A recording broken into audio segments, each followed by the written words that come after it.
Je peux y aller. Messieurs, dames, bonsoir. Je m'appelle Antonio et je vais vous parler d'IA et de Java. On n'y croyait pas il y a quelques années puisque l'IA était dominé par le monde Python, mais là, ça arrive petit à petit. Alors, qui suis-je? Eh ben, depuis peu de temps, je bosse pour Microsoft, mais je suis un développeur Java. J'ai intégré Microsoft il y a 4 ans après une longue carrière en tant qu'indep. Parce que je faisais du Java et je connaissais un peu Azure. Ils m'ont dit c'est cool, tu vas faire du Java sur Azure. Et 2 ans après, ils m'ont dit laisse tomber, maintenant il faut faire de l'IA. Et j'ai dit ça tombe bien, j'ai lu Asimov. Et gros challenge pour moi parce que je n'avais pas du tout une culture IA. Moi je suis un développeur Java. J'ai jamais fait de data science, etc. etc. Donc et c'est encore un challenge intéressant parce que c'est quelque chose qui va très très vite, que je maîtrisais pas du tout. Quand on maîtrise pas du tout, qu'est-ce qu'on fait? Bah, on écrit un livre. Euh, étonnamment, ça m'a passionné. Il y a plein de trucs que j'ai vu passer, genre Kubernetes, qui m'ont pas du tout passionné. Android, tous ces machins. Et l'IA, ça m'a passionné et ça me passionne.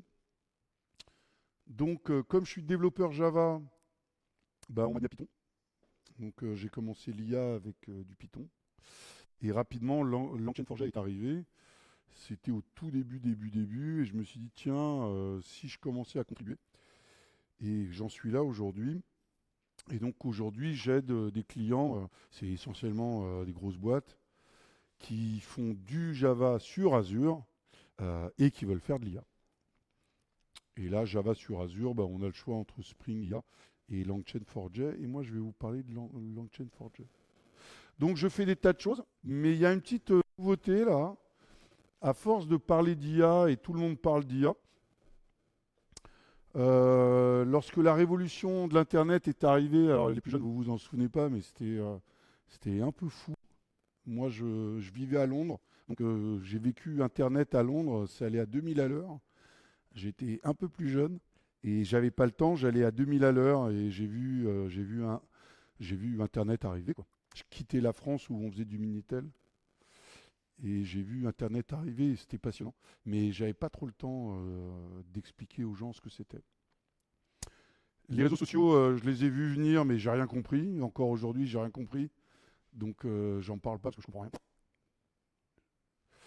Et l'IA, c'est pas que j'ai beaucoup plus de temps, mais je me dis que ce machin arrive et il va rester, il va chambouler un peu la vie de tout le monde.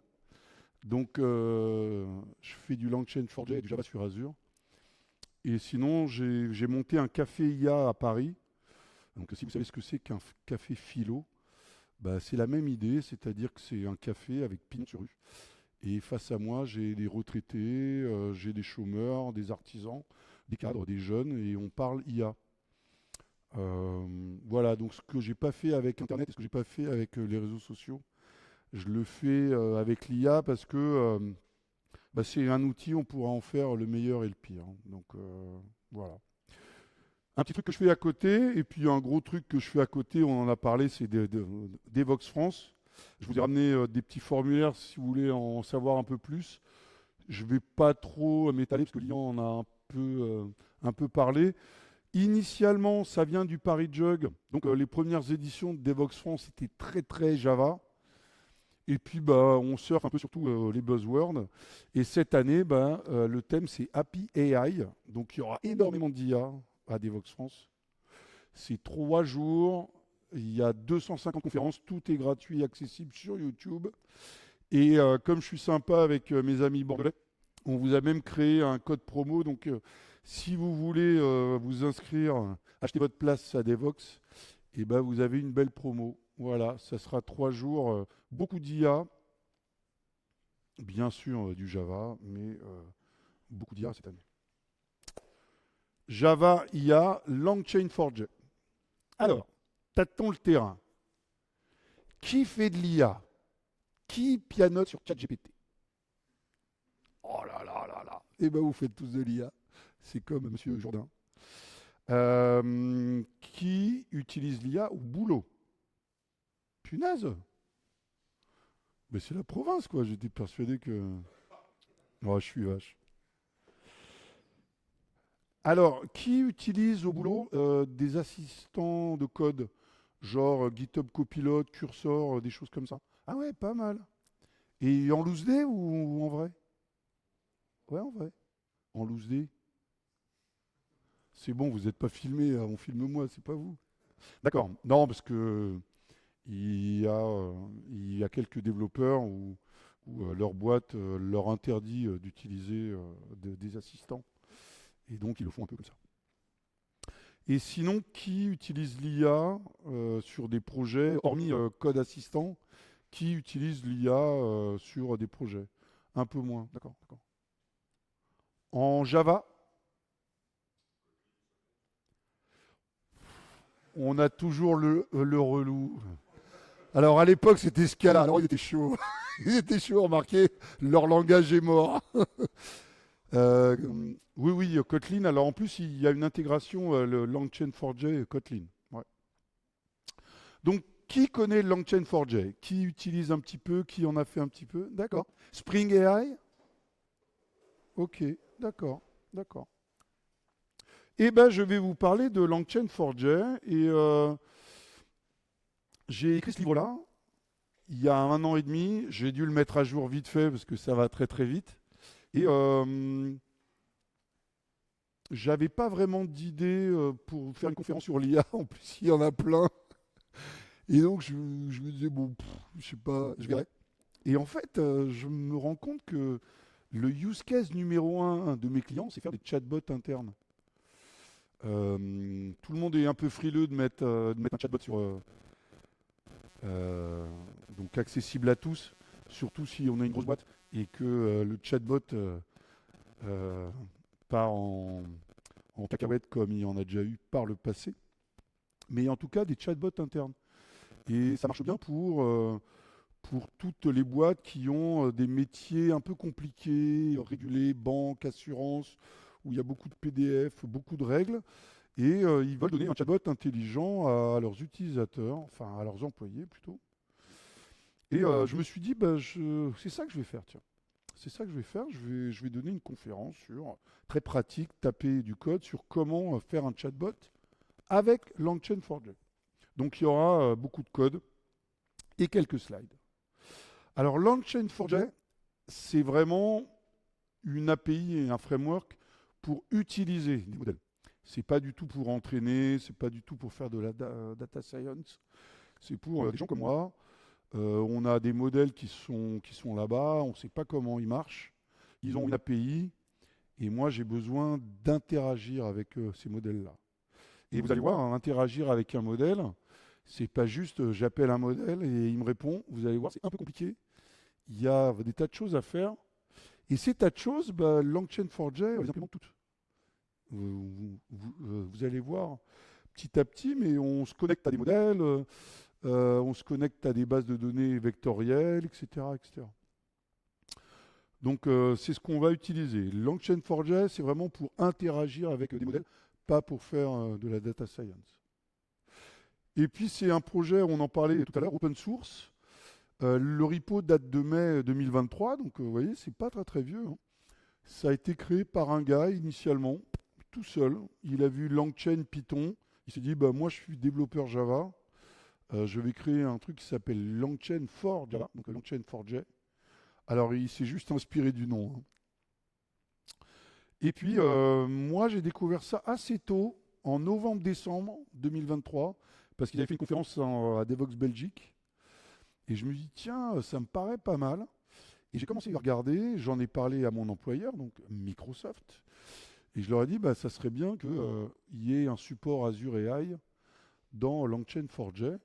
Et donc, bah, nous, à Microsoft, on contribue pas mal à LangChain4j, et pas que sur le support Azure. Google fait pareil, Amazon fait pareil, Postgre pour les bases de données. Et aujourd'hui, c'est le framework Java. Alors, des frameworks Java pour faire de l'IA, il n'y en a pas 400 000 non plus. Mais c'est le framework aujourd'hui qui a le plus de contributions. Je ne parle pas uniquement de contributeurs, mais aujourd'hui, on doit interagir avec une trentaine de modèles, 25 bases de données vectorielles, etc., etc. Donc c'est vraiment le framework Java qui a le vent en poupe. Et donc, comme j'ai écrit pas mal de trucs en interne, bah à un moment donné, comme j'ai une petite expérience, j'ai écrit quelques livres avant, je me suis dit, tiens, si j'écrivais un livre sur LangChain4j. Voilà. Je l'ai sorti, c'était LangChain4j 0.30 et quelques. Et j'ai dû le remettre à jour parce que les API ont beaucoup bougé. Et il est pas cher. Et Noël arrive. Je dis ça, je dis rien. Et il y en a un à faire gagner ce soir.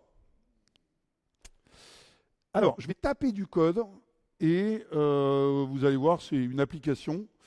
Et le code, vous pouvez le trouver là. Alors, l'application, le front, 100% Claude Code, mais vraiment 100%. Il y a même centré un texte sur ma page HTML, le truc que j'essaie de faire depuis 10 ans. J'y arrive jamais. Donc il a centré des trucs et tout, enfin, c'est superbe. Donc vous allez voir, c'est une application web et derrière avec un chatbot. OK? Alors, on va commencer simple. On va commencer avec une WebSocket qui fait écho. J'utilise Quarkus derrière. Donc le code est assez facile. J'ai une WebSocket. OnOpen, je fais coucou. Vous allez voir que le OnOpen, on l'utilisera. Et quand je reçois du texte, je retourne le texte. D'accord? Donc on va commencer simple.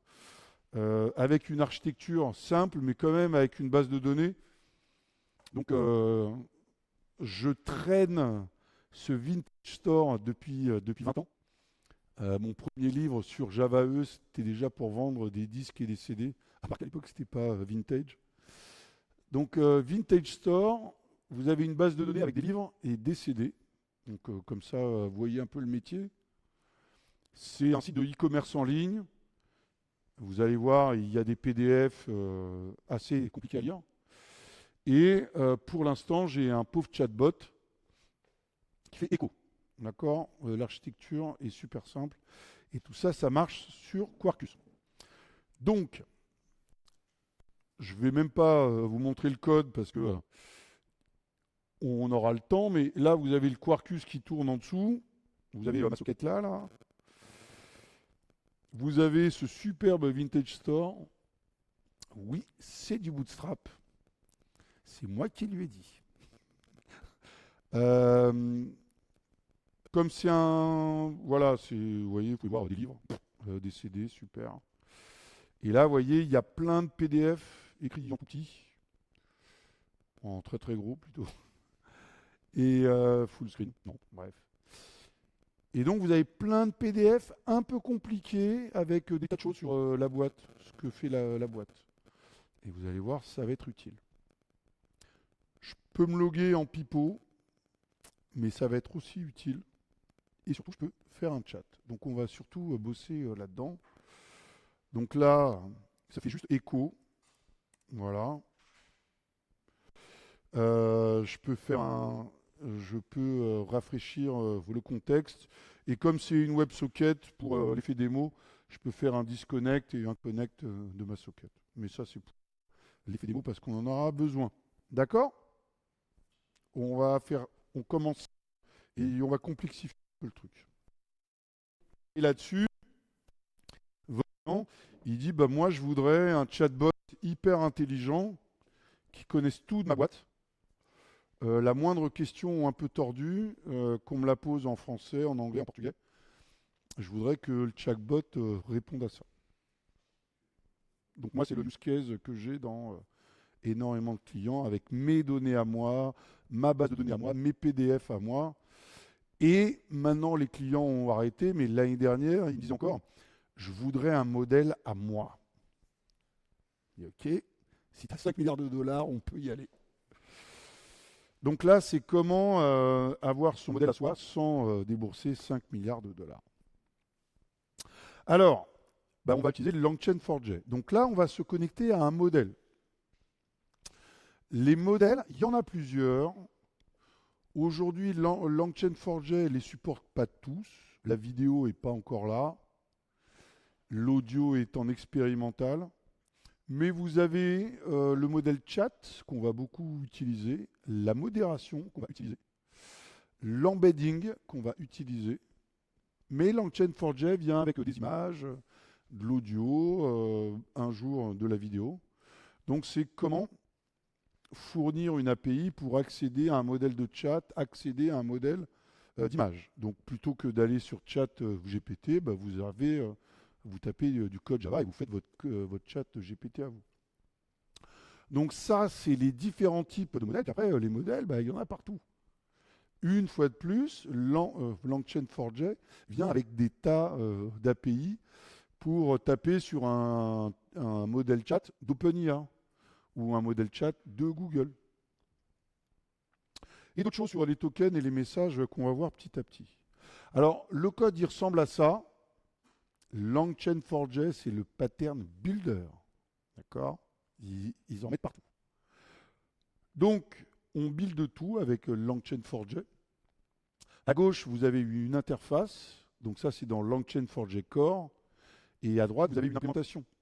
Et c'est là où vous avez OpenAI Chat Model, Gemini Chat Model, Mistral Chat Model.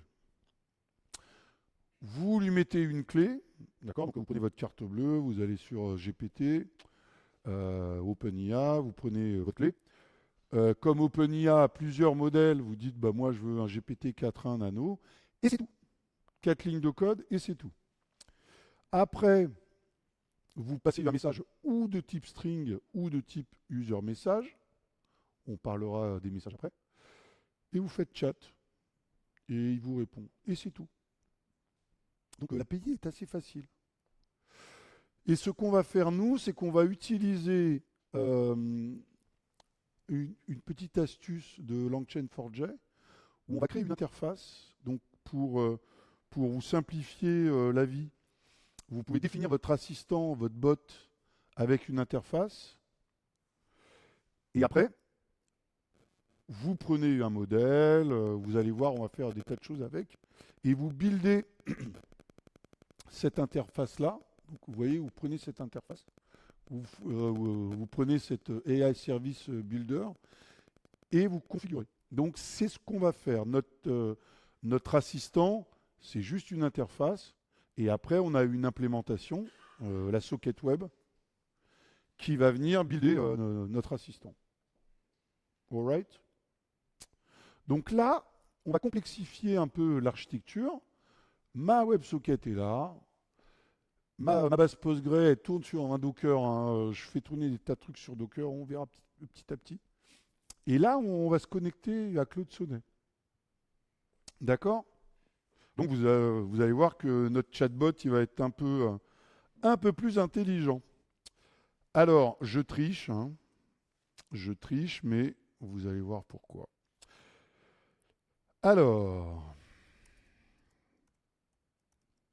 donc, ah oui, flûte. Ah punaise. Ouais, c'est pas grave. Flûte. Attendez, 2 secondes, excusez-moi, mais c'est IntelliJ ID. Il me fait à chaque fois l'optimise import on the fly et c'est pénible. Laissez-moi juste 2 secondes. Parce que sinon, comme il m'a enlevé tous les imports, ça va être un peu pénible. Qui utilise Eclipse? Qui utilise NetBeans? Ah, il n'y en a plus? Ok. Non, on rigole, mais c'est marrant. Enfin, moi, je suis un vieux de la vieille, donc je donne des conférences depuis longtemps. Et il y avait vraiment l'équipe Eclipse et IntelliJ. Et puis là, aujourd'hui, en fait, Eclipse, on ne le voit plus, donc on voit IntelliJ et VS Code. Bref. Alors, j'ai une méthode qui va initialiser. C'est cette méthode-là qu'on va venir enrichir. Et là, j'ai une méthode qui initialise ce fameux assistant.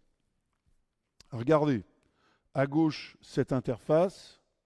À droite, j'utilise Claude Sonnet 4. Je mets un timeout, etc., etc. Et voyez, là, je build ma fameuse interface. On va aller jeter un œil à l'interface, mais vous allez voir, elle est vide. Donc, pour l'instant, c'est juste ça. Je dois appeler cette méthode-là.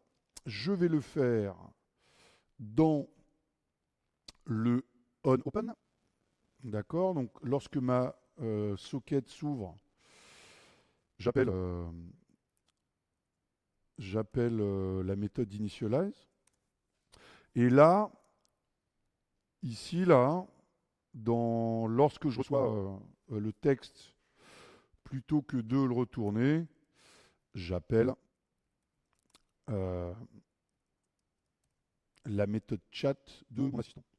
Et mon assistant, c'est vraiment ça. Hein. D'accord? C'est juste une interface, il n'y a rien. OK? On est bon? Donc, comme je fais du Quarkus, normalement, si je rafraîchis, ça marche. Et donc là, si je fais hi, tadam, t'es plutôt chocolatine ou pain au chocolat?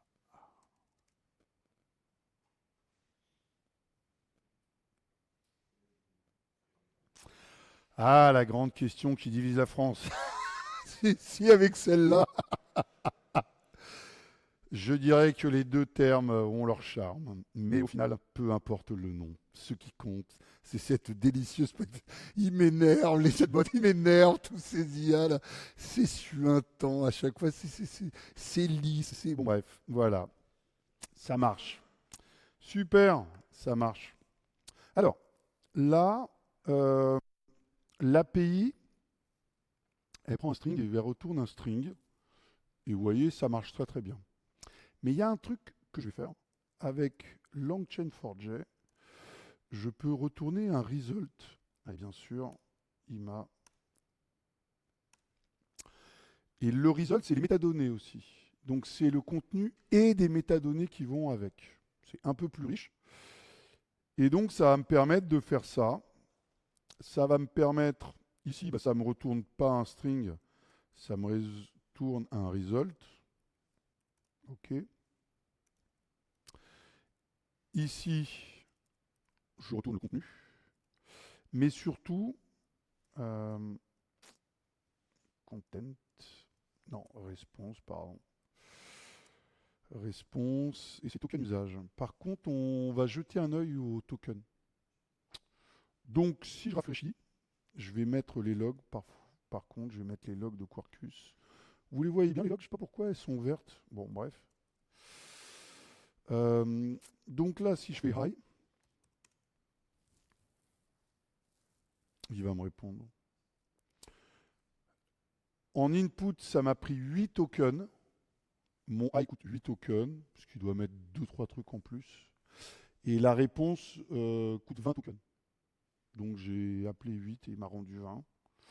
Voilà, donc ça ressemble à ça. Claude Sonnet 4. Donc là, c'est l'input. Et vous voyez que le rôle, c'est user. Donc c'est bien moi, user, qui appelle. Et le retour, is there anything I can help you with? OK? Vous n'êtes pas plus impressionné que ça. Pas grave. On m'avait dit que le public en province était... OK. Alors, il y a quand même un truc... remarquez, je peux vous faire une démo, hein, mais vous l'avez bien compris. What is Vintage Store? Et là, il n'en sait absolument rien. Et votre client, là, vous dit, c'est dommage. Il pourrait au moins savoir qui je suis. Il vous dit, comme d'hab, hein, a vintage store is a retail shop, blablabla. Bla, bla, bla. Les modèles adorent faire ça. OK, donc on va dire au chatbot ce qu'il est censé faire. Puisque là, je peux lui poser n'importe quelle question, il répond, puisque je m'interface avec Claude Sonnet. Alors, vous avez vu là, on fait passer un user message. Donc un user message, c'est un message que j'envoie moi. La réponse, c'est un AI message. Les tools, on verra ça tout à l'heure. Mais il y a le système message qui est important. Et un système message, vous le verrez petit à petit, c'est un message qui est envoyé une seule fois. La phrase n'est pas bonne, mais vous verrez pourquoi. En tout cas, c'est le message que le système envoie au modèle. Et ensuite, vous avez cette interaction utilisateur-IA. Mais le système message ou le système prompt, vous l'envoyez qu'une fois. Et ben c'est super, c'est là qu'on va dire tu es un chatbot de Vintage Store, etc. etc. Et comme c'est un texte, avec Langchain4j, on peut y mettre des variables. Donc vous pouvez injecter des variables dans votre message, dont la journée, puisque là, si je retourne ici, là, what's the day today, comme c'est Claude Soneca qui a été entraîné en fin d'année, donc I don't have access to real time. Donc un modèle n'a aucune idée de la date. Hein. Si Chat GPT le fait, c'est pas grâce à GPT, c'est grâce à autre chose. Et ce autre chose, on va le voir tout de suite. Donc, ce que je vais faire, pardon, il me manque un slide. Ce que je vais faire, c'est que dans mon interface, je vais lui mettre un message de type système qui partira une seule fois. Et c'est dans ce message-là que je peux mettre des variables, entre autres la date du jour. OK? Donc, là, je retourne dans mon interface et je fais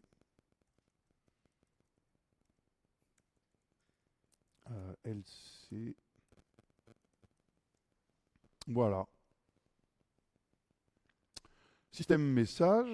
Donc un message qui est envoyé une seule fois. You are the official customer service chatbot for Vintage Store. The current date is. What is Vintage Store? Key features. Voilà, on vend des livres et des CD. Our mission, connect vintage enthusiasts with authentic, high-quality items. Always respond in Markdown. D'accord? Moi, je lui dis, à partir de maintenant, je veux que tu me répondes en Markdown. Keep response short. Parce que vous avez vu, c'est toujours un peu verbeux.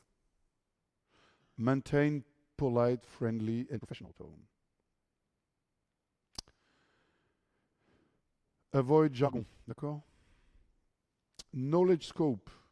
You have comprehensive knowledge of. Le protocole de réponse, c'est si on te pose une question qui n'est pas liée au business, dis que c'est pas ton rôle de le faire. Est-ce que ça marche, ça? Allez, j'y retourne.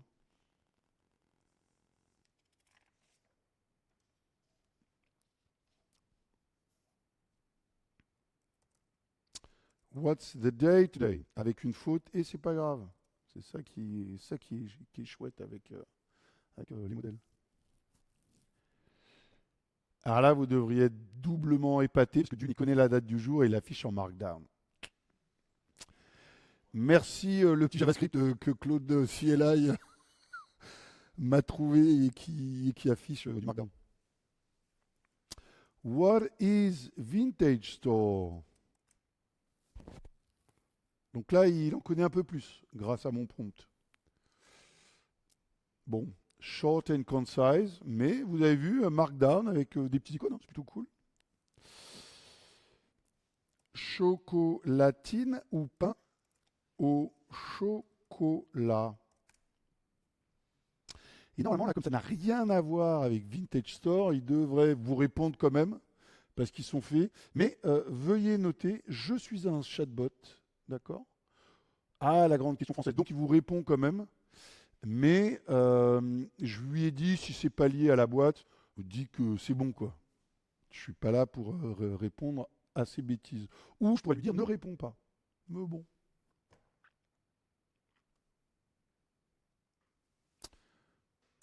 What's my name? Le jour où vous faites ça et où il répond, c'est que Terminator tape à votre porte bientôt. Chez la Connor. Voilà.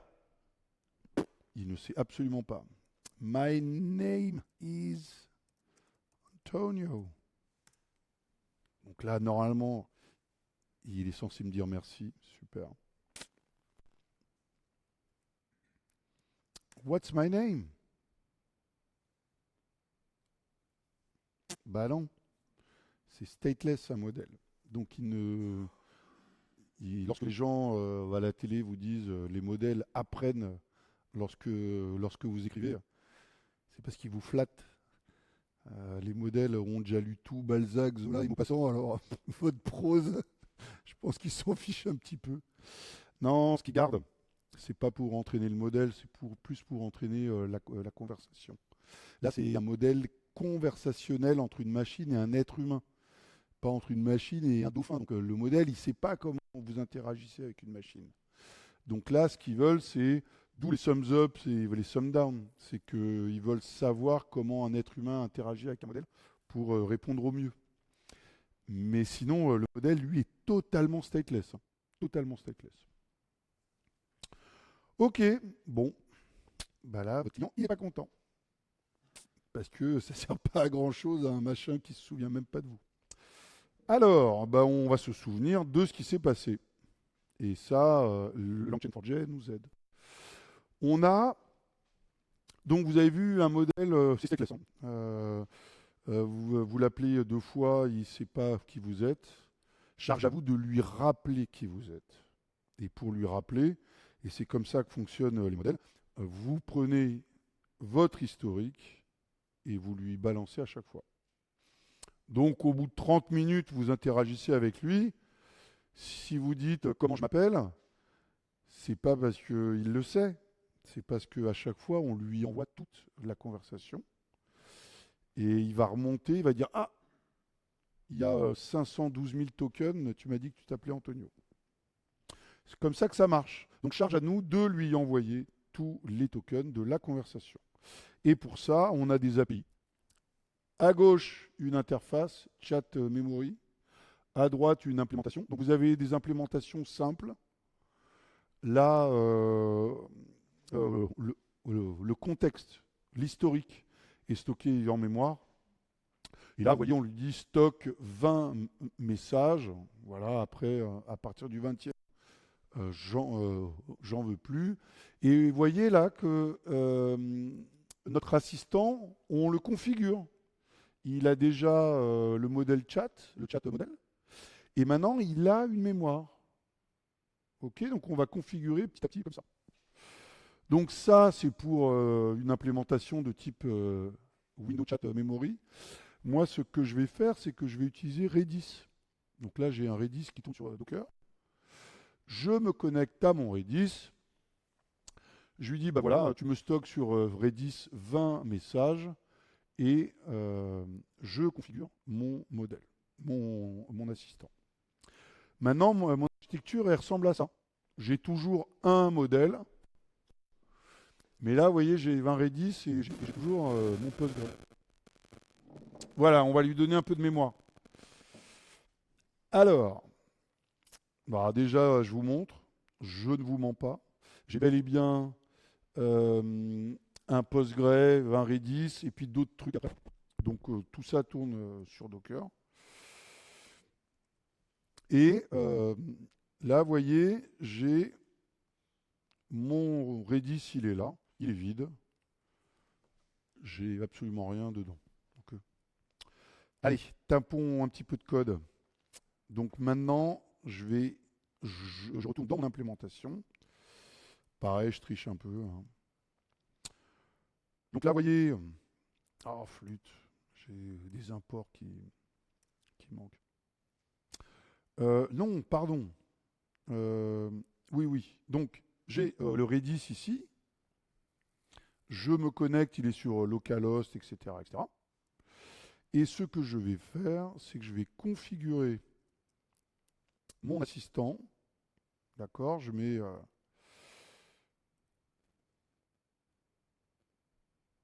bug. C'est moi qui ai bugué, pardon. Donc là, j'ai mon assistant en bas, modèle et mémoire. Super. Alors, après, je vais faire les trucs proprement sur le on-close. Lorsque je clôture ma socket, euh, je supprime tout ce qu'il y a dans le Redis. D'accord? Bon. Et vous savez, là, j'ai le bouton clear. Donc lorsque je fais un clear, pareil. Euh, je supprime tout ce qu'il y a dans le Redis. Donc vous voyez, assez facile, hein.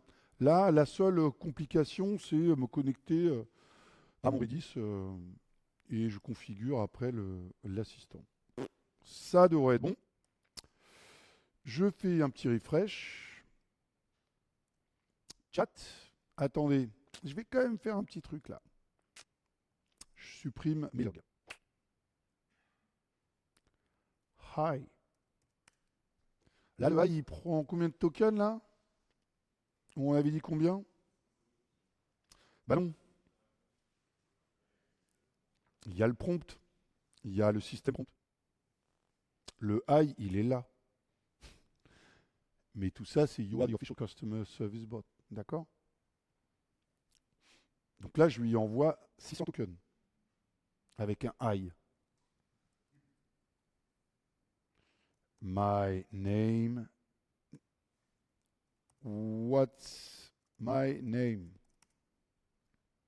Aucune idée.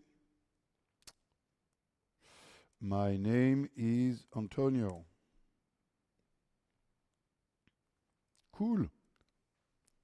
What's my name? Voilà. Il n'est pas devenu plus intelligent que tout à l'heure. C'est juste que maintenant, je lui ai envoyé 824 tokens et plus 600. Donc maintenant, lorsque je discute avec lui, il envoie ça. You are the official customer service bot, blablabla, system prompt. Hi, welcome. What's my name? I don't know. My name is Antonio. Good. What's my name? Your name is Antonio. D'accord, il n'apprend pas plus, hein. C'est juste que je lui ai balancé 800 tokens. Et maintenant, il me connaît. Nice.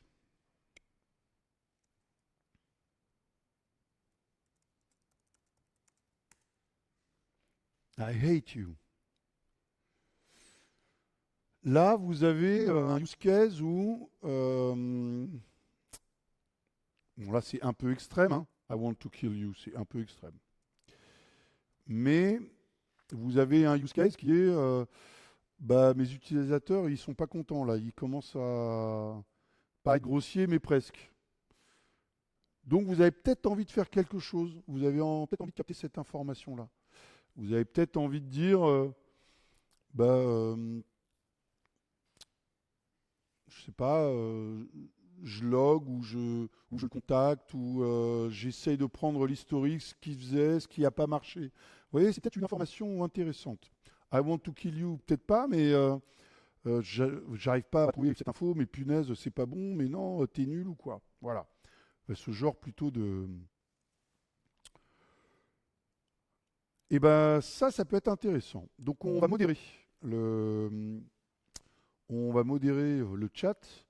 Et je vous disais, là, on utilise un chat modèle, mais il y a des moderation modèles. Un chat modèle, bah, ça vous permet de chatter. Je vous disais, il apprend l'interaction humaine et il est là pour interagir avec vous. Un modèle de modération, vous lui envoyez du texte et il ne vous répond pas, hein. Il n'est pas là pour parler avec vous, il est là pour vous donner des chiffres. Et il est là, et le texte que tu m'envoies, il est violent à 0,02, il est sexuel à 0,04, il est raciste à 0,08, d'accord? Et il vous retourne un JSON en vous disant j'ai analysé ton texte et voilà ce qui se passe. Donc là, on va utiliser un autre type de modèle et on va utiliser avec les guardrails. Pourquoi ça ne s'affiche pas? Hop. Les guardrails qui sont avec LangChain4j, c'est des intercepteurs de ce que vous lui passez en entrée et ce que le modèle vous donne en sortie. Donc là, on va utiliser une input guardrail. À gauche, une interface, modération modèle. À droite, une implémentation Mistral. C'est Mistral, il y en a deux, trois, mais Mistral a un modèle de modération.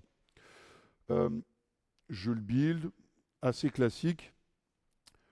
Et dans mon assistant, je mets Input Guardrail.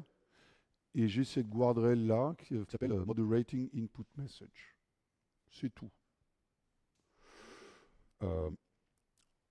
Et ce que je vais faire dans mon on message, c'est que si le texte est considéré comme violent, raciste, sexuel, alors je prends une exception, je la catch et je fais un truc. Là, je fais juste coucou. Hein.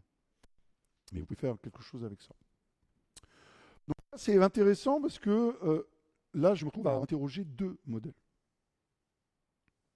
Donc là, j'ai mis ma carte bleue et chez Anthropic pour Claude et Mistral pour la modération. Donc là, j'appelle deux modèles différents. Alors, donc si je fais, je retourne, tiens, bah, je vais me mettre ici.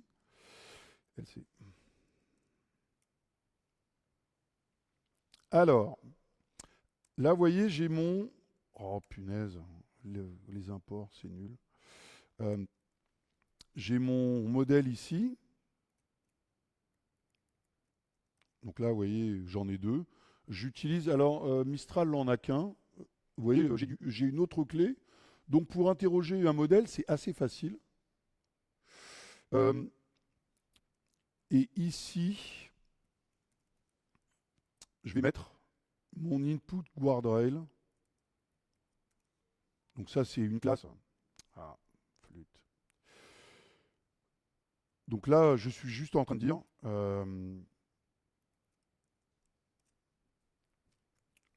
tu m'interceptes le message en entrée, uniquement le message, pas l'historique, uniquement le message, et tu me le modères avec Mistral. D'accord?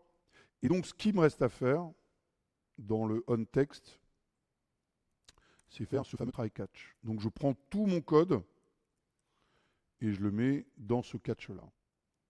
Donc là, c'est... si j'ai une guardrail exception, je l'affiche et je réponds avec un prompt. D'accord? Alors, je vire mes logs pour voir un peu ce qui va se passer. Là, je fais I want to kill you.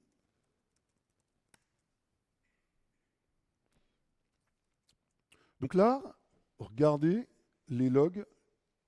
J'ai appelé Mistral avec le texte I want to kill you. Et là, il me dit Dangerous and Criminal 00066.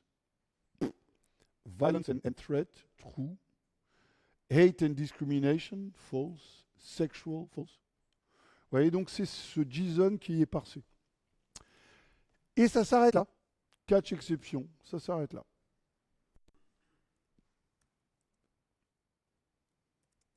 I love you.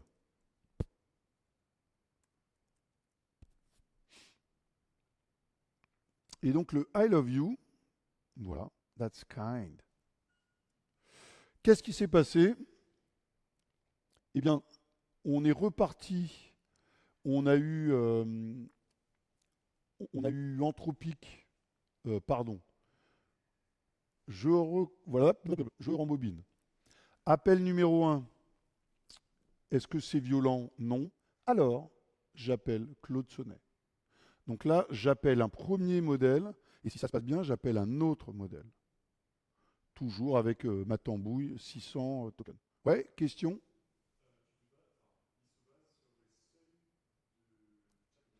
Alors, la question c'est est-ce qu'il se base sur des seuils là, j'ai pris les seuils par défaut, mais tu peux les customiser. Alors, je vais dire n'importe quoi, mais si vous bossez sur un site de rencontre, bah, peut-être que tout ce qui a rapport avec la sexualité, vous allez le laisser passer. Mais peut-être pas avec la violence. Si vous commencez à essayer de rencontrer une IA, remarquez, c'est peut-être pas génial. Enfin bon, chacun a son truc. Euh, donc là, vous voyez qu'il y a maintenant, à partir de maintenant, à chaque fois que je tape à chaque fois que je fais coucou, hein, là je fais hi, ça peut paraître anodin, mais il vient de partir à la modération.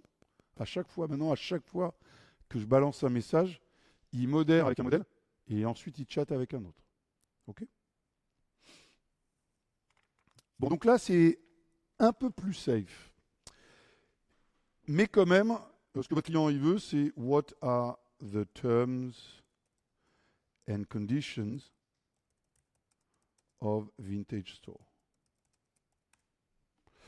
Et là, il n'en sait pas grand-chose. Il sait qui c'est Vintage Store, mais les termes et les conditions, il ne sait pas. Et c'est dommage parce qu'on les a ici. Hein. Dans tous ces PDF-là, là, on les a. Donc là, on va faire du RAG et LangChain4j a tout ce qu'il faut pour faire du RAG. Alors l'idée, c'est votre client, il a des milliers de PDF, des milliers de documents Word, des milliers de trucs. Toute sa base statique est un peu partout. Et c'est là où les data scientists arrivent. Ils vont vous décortiquer tous ces documents-là pour que le modèle y accède. Pas pour entraîner le modèle, hein, mais pour que le modèle y accède. Et donc, on va faire du RAG, le fameux pattern RAG. Alors, donc, l'idée, c'est, là, on a 5 PDF. Et l'idée, c'est de prendre les PDF, les traiter, les stocker en base quelque part, pour que LangChain4j aille choper de la donnée en base et le donne au modèle. N'oubliez pas que le modèle ne connaît pas votre métier. Il faut lui donner. Vous voyez là, à chaque interaction, on lui passe de l'info pour qu'il vous connaisse, parce que sinon, il ne vous connaît pas. Choix numéro 1, j'ai mon modèle à moi qui sait tout sur moi, ça coûte trop cher. Choix numéro 2, à chaque interaction, j'envoie mes 4000 PDF. Ça coûte trop cher aussi. Donc ce qu'on fait, c'est qu'on va utiliser le pattern RAG pour donner de l'information au modèle. Et donc la question, c'est oui, mais sur les 4000 PDF, où se trouve la bonne information? Et LangChain4j va nous aider. On a plein d'API pour prendre des documents, les lire, donc des PDF, des Word, on a tout ça, et les découper en petits bouts. D'accord? Donc imaginez un PDF de 4000 pages et vous allez découper en petits bouts. Alors un petit bout, c'est quoi? Bah, ça, il faut voir avec vos data science. C'est une page, c'est une ligne, c'est un mot, c'est un paragraphe. Ça dépend. Si c'est des textes, si c'est des factures, les factures c'est structuré. Bref, donc là il y a tout un boulot assez compliqué qui n'est pas le boulot des développeurs Java, qui est sur les 4000 PDF là. Il faut qu'on découpe ces PDF en petits bouts. Ok, d'accord. Pourquoi? Pourquoi on découperait en petits bouts? C'est pour calculer le sens sémantique de ce petit bout. Donc là, c'est un peu tordu, mais l'idée, c'est que vous avez du texte, et c'est pas encoder le texte, c'est pas ça qui est important, c'est encoder le sens du texte pour quand vous cherchez, quand vous posez une question, on calcule le sens de votre question, on aille dans une base de données vectorielle, on retrouve la similarité, on prend les petits bouts et pas les 4000 pages du PDF, et puis on les envoie au modèle. Et pour calculer le sens, il y a un nouveau modèle IA. Donc on a vu les modèles chat, les modèles de modération, et il y a les modèles embedding. Ils sont là pour vous prendre du texte et vous calculer la sémantique de votre texte sous forme de vecteur, un vecteur de float. Et une fois que vous avez ce texte-là, en float, vous allez le mettre dans une base vectorielle. Et LangChain4j a pas mal d'API pour des tas de bases de données vectorielles. Et vous faites de la recherche sémantique. D'accord? Donc, c'est ça qu'on va faire. On a un PDF, on part sur le PDF et là, on se retrouve avec un document. Un document, c'est une API Forge. Donc là, il vous a extrait le texte de votre PDF. Une fois qu'on a ce PDF, on va le splitter en segments. Là, c'est l'alchimie. J'ai fait un truc simple. Parse-moi en 1000 caractères, en bloc de 1000, avec un overlap de 200 avant et 200 après. Ça pourrait être des phrases, des paragraphes, ou des choses beaucoup plus pointues. C'est comment trouver du sens, en fait. Et une fois que tu as ce texte-là, je prends un modèle embedding. Donc là, il y en a plein. Et je les stocke, je les embed, pardon. Je prends du texte écrit en anglais. Et là, j'ai un modèle IA qui va me traduire ça en vecteur. Et je le stocke dans une base de données parce que ça va m'être utile après. Donc ça, on va le faire en traitement batch. D'accord? C'est un truc à faire une fois, enfin du moins lorsque vous avez une nouvelle donnée qui arrive. Donc on va faire un traitement batch. Donc assez simple, on va y aller en 2 temps parce que comme j'ai fait un test dans le train, je pense que ça y est toujours. Oui, exact. Je delete, voilà. Ça c'est Qdrant, c'est une base de données vectorielle. Je l'ai prise parce qu'elle tourne bien sur Docker, elle est toute petite, ça fonctionne assez bien. Vous avez PG Vector, vous avez des tas de bases de données et LangChain4j s'interface avec plus d'une vingtaine. Donc là, vous avez une base de données vectorielle totalement vide.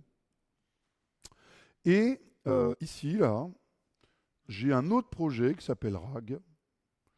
Et le projet, c'est ça qu'il va faire.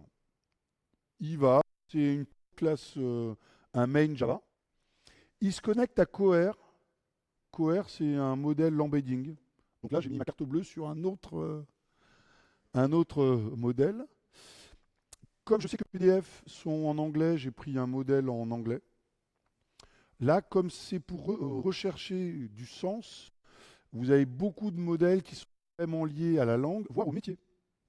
Il y a maintenant des modèles dans le médical, des choses comme ça. Donc voilà, qu'est-ce que je vais faire? C'est ce que donc je me connecte à ma base de données. J'ai un modèle de type embedding. Je prends mes PDF, j'ai une boucle, je les parse et donc, ouais, question?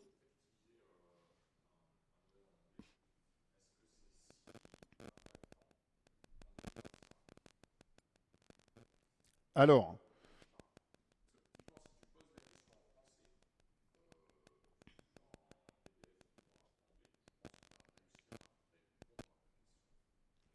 alors, la question c'est est-ce que le choix de la langue est pertinent ou pas? Aujourd'hui, on a des modèles embedding qui sont multilangues en plus. Là, je prends l'anglais parce que je sais que mes PDF sont en anglais et que mes utilisateurs sont en anglais. Mais effectivement, on pourrait prendre des modèles plus larges qui font plusieurs langues. C'est aussi le coût. Ça va coûter un peu plus cher. Ce que je disais sur la langue encore, ça va, mais c'est vrai que maintenant, on a des modèles très liés à un métier.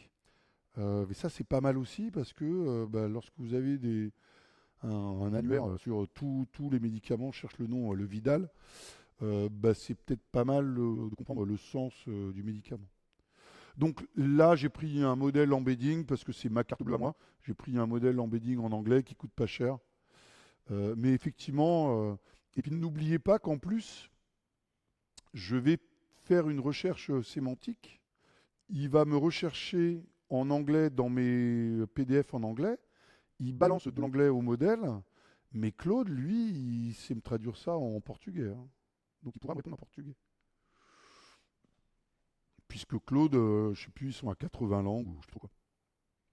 Donc là, si je fais un Maven exec Java,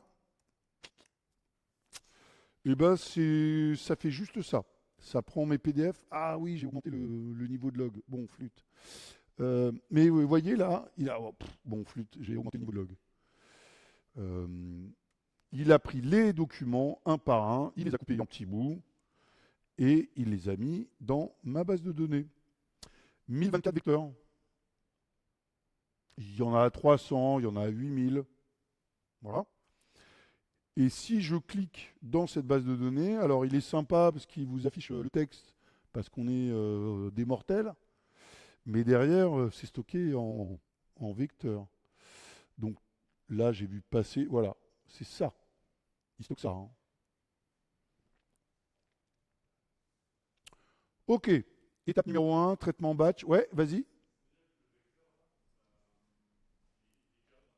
Ouais, oui. Alors la question c'est, le texte est stocké dans la base vectorielle? Oui, puisque ce qu'on veut, c'est les vecteurs là, ils vont m'être utiles à faire une recherche sémantique. Mais une fois qu'il a trouvé le bloc de texte qui correspond à peu près, bah là oui, il faut qu'il me retourne le texte que j'enverrai au modèle. Donc dans la base de données, il y a le texte en anglais et les vecteurs. Mais ce qu'on va utiliser, nous, c'est les vecteurs pour trouver une similarité. Étape numéro un, on a fait passer notre batch. Étape numéro 2, maintenant, on va retrouver un contenu similaire. Et là, pareil, je vais me connecter à ma base de données. J'utilise le même modèle. Il est où le même modèle? Ah oui, non, là, c'est un autre modèle, mais enfin, c'est juste un exemple. Et euh, je dis à partir de maintenant, tu me récupères du contenu. Retrieve content. Donc maintenant, à chaque fois que je pose une question, il va chercher dans la base de données vectorielle. Donc maintenant, j'ai ma base de données vectorielle avec les bouts de PDF et j'ai mon coère. Donc maintenant, quand je fais hi, il va voir si c'est violent ou sexuel. Si ça passe, il va me chercher dans ma base de données vectorielle un truc similaire à hi. Il va me trouver des bouts de PDF qu'il va envoyer à mon chat modèle, qui va se retrouver avec 1000 tokens et qui va me répondre salut. OK? Donc, je retourne sur ma socket, ici. Je commence par définir le même modèle, hein. Ça doit être le même modèle en 1024 vecteurs, etc., etc. Si vous embêtez avec un modèle et vous recherchez avec un autre, il ne trouvera jamais. Je me connecte à ma base de données Quadrant, qui est un embedding store. Et là, je dis, retrouve-moi le contenu. Ils sont pénibles, ces imports. Et tout ce que j'ai à faire, c'est je configure mon assistant avec un service en plus. Et comme je fais les choses bien, je vais, lorsque je clôture ma socket, je clôture la connexion à ma base de données. Voilà, c'est juste pour faire propre.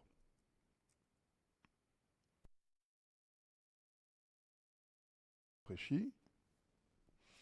Et donc là, si je lui dis what are the terms and conditions of Vintage Store,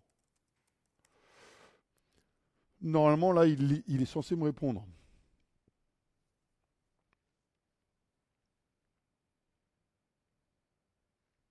Voilà. Donc là, Vintage Store Terms and Conditions. Je peux même lui demander what is the VAT number of Vintage Store. Je sais qu'il y a le numéro de TVA quelque part dans un PDF.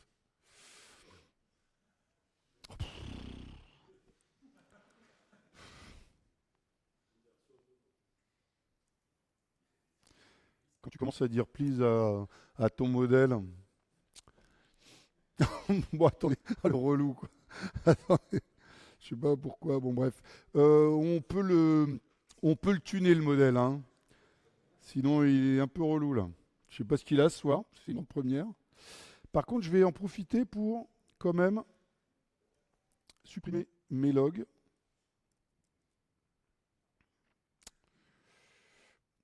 Donc, non. What is the VAT number of Vintage Store?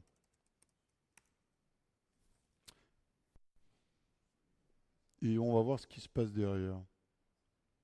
Voilà, là, ça commence à être hyper intéressant parce qu'il a retrouvé mon numéro de TVA. Donc, dans tous les PDF, il a retrouvé le numéro de TVA. C'était pas dans le système prompt. Euh, alors, c'est une question à 1200 quand même, presque, hein. Oui, oui, c'est vrai, ouais. C'est vrai. Très très bonne remarque. Je peux chatter avec lui le numéro de TVA. Comme il est malin, il parle plein de langues. Il va me faire le rapprochement en anglais parce qu'il sait que c'est en anglais. Il va me retrouver le bout de PDF et il va me répondre en français parce qu'il sait parler français. Mais regardez, bon alors j'ai pas la modération, hein, sinon il y serait allé. Mais what is the VAT number? Et regardez, ça c'est ma question. Tout ce qu'il y a après, ça vient du RAG. Donc une fois de plus, votre modèle, il n'est pas plus intelligent qu'avant. C'est juste que ma question, elle est juste là. Et derrière, il met tout le texte qu'il a ramené de la base de données, qui pense être lié. Et puis effectivement, si vous cherchez quelque part, eh ben, vous avez certainement un numéro de TVA. VAT number.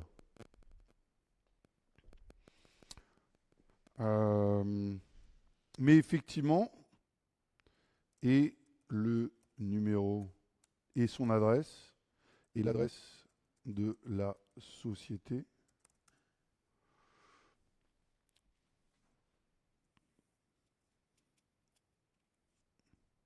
Voilà.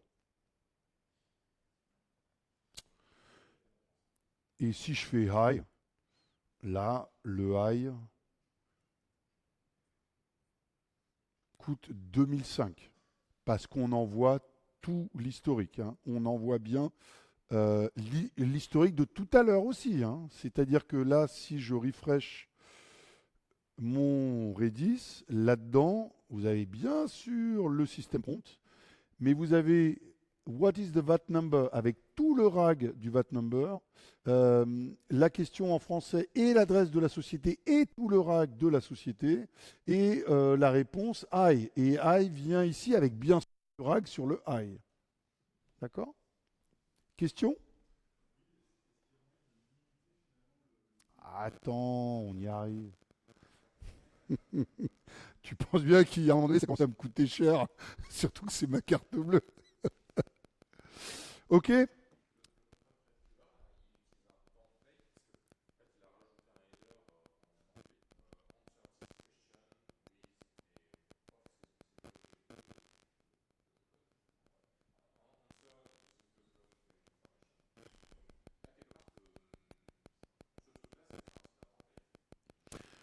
Et là, c'est le retour. C'est le retour de Claude Sonnet. Oui, oui, je vois ce que tu... Answer using the following information. Oui, oui, oui, oui, oui, ouais, c'est vrai. Parce que là, il y a le I qui est à moi, mais effectivement, ça c'est un template, effectivement. Donc, vous voyez, il se passe quand même des tas de trucs, mais le modèle est de plus en plus intelligent quand même, ce qui est plutôt pas mal. Bon, mais là, vous avez certainement un utilisateur. Do you have any Miles Davis album? Il modère, si c'est sexuel. Il va chercher du rag. Il trouve rien, mais quand même, il trouve un peu. Il prend tout l'historique. Il vous dit I don't have access. D'accord? Donc là, c'est un peu relou. On se dit, bah, c'est dommage parce que je suis quand même là pour vendre des livres et des CD. Et j'aimerais quand même que mon chatbot, alors bien sûr, les utilisateurs peuvent surfer sur les pages web, mais j'aimerais quand même qu'ils aient accès à la base de données. Et donc là, on va utiliser un autre truc. Ça s'appelle des tools. C'est-à-dire que le RAG, c'est très très bien pour de la donnée statique, imaginez PDF. Mais là, on a envie de savoir quel temps il fait tout de suite maintenant. Bah, le RAG, il ne peut pas vous le donner. Et si tout de suite maintenant, vous avez un stock, un CD de Miles Davis. Et ça, il ne peut pas vous donner le RAG. Donc on va utiliser nos API, notre code, nos bases de données, des API externes, des choses comme ça. Et on fait ça avec des tools.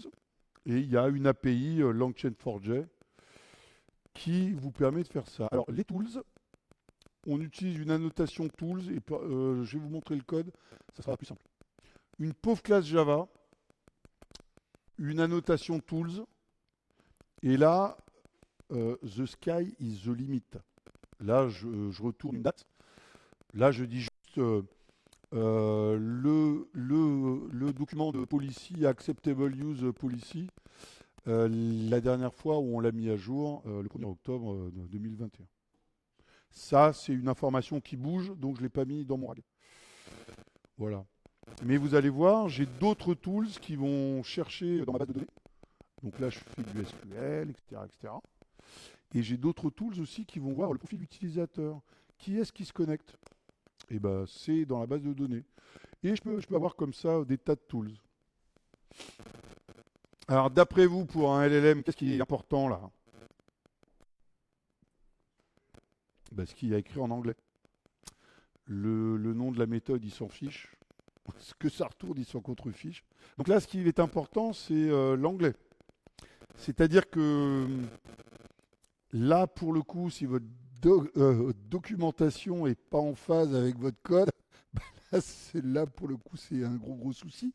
Puisque si vous dites cette méthode retourne l'âge du capitaine, ben voilà. Enfin, lui, il va se dire cette méthode retourne l'âge du capitaine. Donc le modèle va utiliser ce qui est écrit en anglais pour s'y retrouver. Question?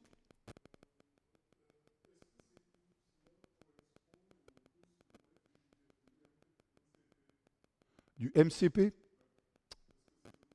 On y arrive. Vous êtes impatients, vous deux. Là. Et une fois qu'on a des tools, eh ben, on fait ça. Donc c'est assez facile. Okay. Donc là, maintenant, l'architecture, j'ai quelques tools en plus. Un qui va me donner des dates, un qui va aller chercher en base de données, et un qui va me donner le profil de l'utilisateur. En termes de code, alors, en termes de code, de ce côté-ci, bah, c'est assez simple. C'est juste ça. Oh, punaise, les imports. Donc, c'est une suite de tools de classe Java. Et vous avez des choses comme ça. Là, ça va chercher en base. Get top rated items. Retrieve all items with the highest rating. Et en dessous, vous avez search the entire vintage store. OK. J'ai des tools comme ça. Et j'en ai plein. Super. Je rafraîchis. Et donc, je lui dis, do you have any jazz albums? Je vais vous montrer quand même ce qui se passe derrière. Je supprime mes logs. Donc là, hormis le fait que ça va être très très long, hormis le fait que ça va me coûter des milliers de tokens, je vais quand même avoir une réponse. Voilà. Donc là, il a chopé en base de données. Vous voyez, il continue à m'écrire en Markdown. Et à quel coût? 10 000 tokens. Voilà. La question coûte 10 000. Alors, qu'est-ce qui s'est passé derrière notre dos? La modération, est-ce que c'est violent? Est-ce que c'est sexuel? OK? Donc ça va, ça revient. Ça prend la question, ça l'embête, ça fait du semantic search. OK? On en est là. Hein. Do you have any jazz album? Tout ça, c'est du RAG. OK? You are the official. Bah oui. Souvenez-vous, prompt. Et là, regardez. tout ça, c'est mes tools.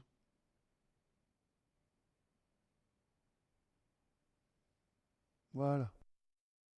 Étape numéro 1. Je dis à Claude, l'utilisateur vient de poser une drôle de question. J'ai tout ça. Qu'est-ce que tu en penses? D'accord? Donc là, je n'ai pas exécuté les tools. Je balance à Claude les phrases en anglais. Claude revient. Moi, si j'étais toi, j'invoquerais Search Items.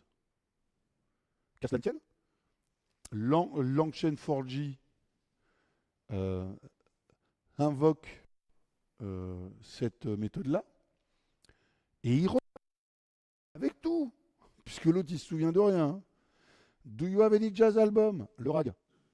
Mais là, ce qui change, c'est que il a balancé tous les tools. On lui dit utilise Search Catalog. LangChain 4J a invoqué Search Catalog et voici ce qui revient de la base de données avec le système prompt. Donc on est à 10 000 presque. Et c'est comme ça que ça fonctionne. Et vous avez bien compris que si je fais Give me the top rated CDs, il y a un autre tools, mais il ne s'en souvient pas plus. Donc je lui rebalance tout avec tout l'historique. Il accède à la base de données, sachant qu'il avait accédé avant à la base de données avec les albums jazz. Il a modéré, il a fait tout ce qu'il fallait faire. Quand j'ai commencé ce talk, là, non pas là, au bout de la troisième question, Claude disait out of tokens. Maintenant, j'utilise une nouvelle version. Il va me donner une réponse, mais ça va être long. Et en fait, il n'a même pas encore répondu. On en parlera un petit peu tout à l'heure, mais vous voyez, là, je fais un peu le bourrin puisque je ramène tout de la base de données. Comme je fais de l'Hibernet, il me ramène les livres, les CD avec les musiciens, etc., etc. Voilà. Je lui ai demandé d'être concis, donc il a fait concis. Mais cette histoire m'a coûté 20 000 tokens. Une question, 20 000 tokens. D'accord? Bon, il répond en Markdown, c'est plutôt cool. Alors, là, je vais quand même redémarrer parce que je vais quand même redémarrer parce que j'ai une question à lui poser, mais là, c'est vraiment très très long. You display prices in dollars, but do you use another currency? Et là, je sais que quelque part dans mes PDF, en faisant du RAG, je sais que j'autorise mes clients à payer en euros, en yens, en British pound. Donc ça, il a chopé du RAG. Give me the price of the top rated CDs in euros. Donc là, qu'est-ce qu'il fait? Est-ce que c'est sexuel, violent? Il embête pour faire une recherche sémantique. Il fait une recherche sémantique. Il va voir la base de données et il m'affiche ça en dollars. The exact euro amount will be calculated at checkout. Punaise, comment il pipote! Ah, comment il pipote! C'est tout à fait faux, quoi. Voilà, en gros, il dit for the most accurate euro pricing, I recommend added items in your cart, bla bla. Il ne sait strictement rien. Bon, bah ça, c'est dommage.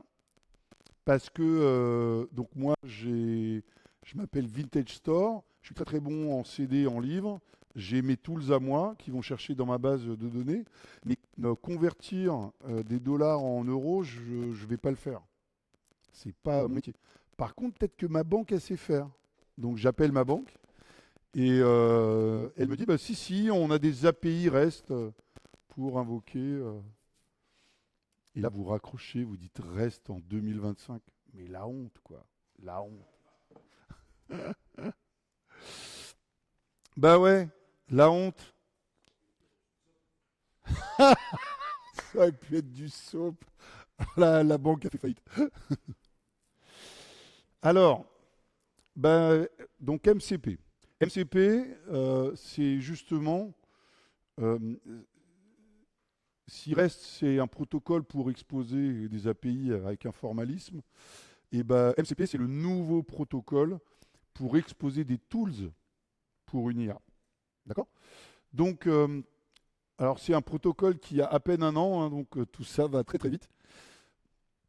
Et l'idée, c'est qu'il expose des tools en JSON RPC2. Alors, il expose des tools et d'autres choses. Mais ce qui nous intéresse là, c'est des tools. Ça tombe bien, la spec à peine sortie, il y a eu une implémentation dans Langchain4j. La partie cliente, vous exposez des tools en JSON RCP, vous faites ça en JavaScript, en Python, en Java, vous faites ce que vous voulez. Mais par contre, la partie cliente, elle est implémentée dans Langchain4j. Donc, ce que vous faites, donc interface à droite, pattern builder, vous avez deux protocoles, HTTP ou STD.io. STD.io, c'est pas mal lorsque on teste. Mais là, moi, je vais utiliser HTTP. J'ai un serveur MCP qui tourne sur Docker qui expose en HTTP. J'ai un client, je lui donne le moyen de transport, HTTP ou STD.io. Et j'ai un tool provider. Je peux en avoir N. Je vais chercher des tools dans une banque, une assurance, la météo, etc., etc. Donc là, la nouveauté, c'est que j'ai euh, un serveur MCP qui tourne sur Docker, que j'ai implémenté moi de manière simple. Hein. Et vous allez voir, c'est assez facile. Je retourne dans mon chatbot. Je fais... Oh, punaise. Les imports, c'est nul.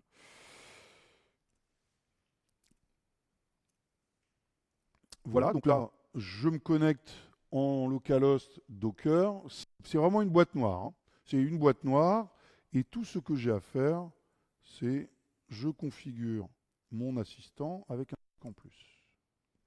C'est une boîte noire et le protocole MCP, il fait comme beaucoup de protocoles, handshake. Tu m'appelles une fois et je te dis tout ce que j'ai. Tout ce que j'ai. Vous prenez ça, vous le balancez à Claude, qui dit, pour répondre à ta question, moi je ferai ça. Ça revient, on invoque le serveur distant, on lui dit, donc exécute-moi cette méthode-là, le résultat revient, et je repars. Le fonctionnement est le même, à part qu'il y a eu un appel distant. Donc c'est un tools, mais de manière distante. Donc là, je vais... Voilà. Je rafraîchis et je vais dire une question un peu plus simple. Give me the top rated CDs in euros, not in dollars. Et là, c'est intéressant parce qu'il faut qu'il fasse deux trucs. Je vous parle, je vous passe la modération, le RAG, le machin. Mais il faut qu'il appelle un tools à moi qui va chercher dans la base de données. Là, il va avoir des prix. Et un autre tools qui va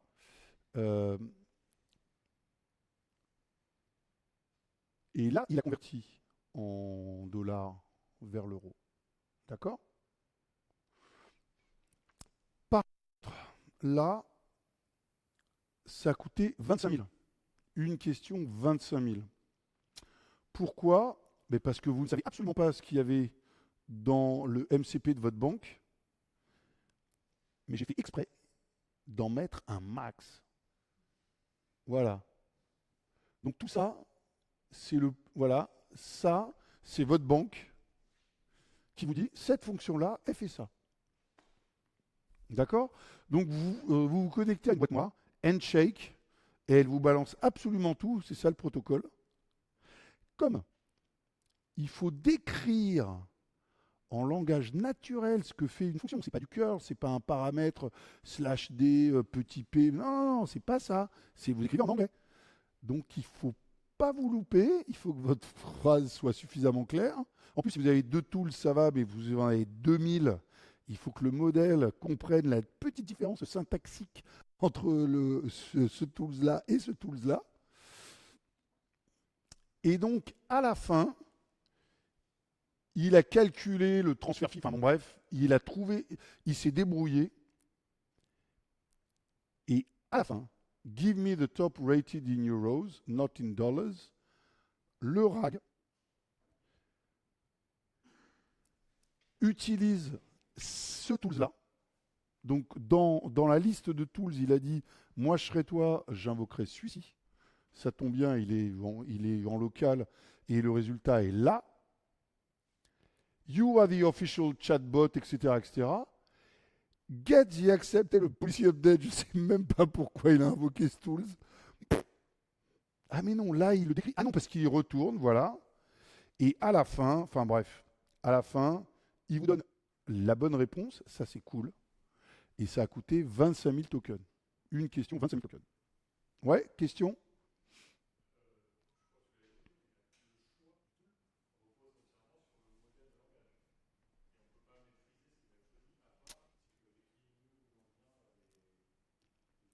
Oui. Ce que je vais faire là, c'est que je vais optimiser vite fait deux, trois trucs là. Mais effectivement, hein, ici, c'est vous voyez que tout se fait à ce niveau-là, c'est-à-dire que on balance absolument tout au modèle. Euh, Celui-ci, ici, avec le chat historique, etc., etc., etc. Et c'est vraiment, là, j'ai balancé 25 000 tokens avec juste la définition des tools en disant débrouille-toi, réponds à ma question. Et vous avez vu qu'il a pris le top rated CD. Il m'a converti le prix en dollars, en euros, et il me les a affichés de manière concise en markdown. Ouais,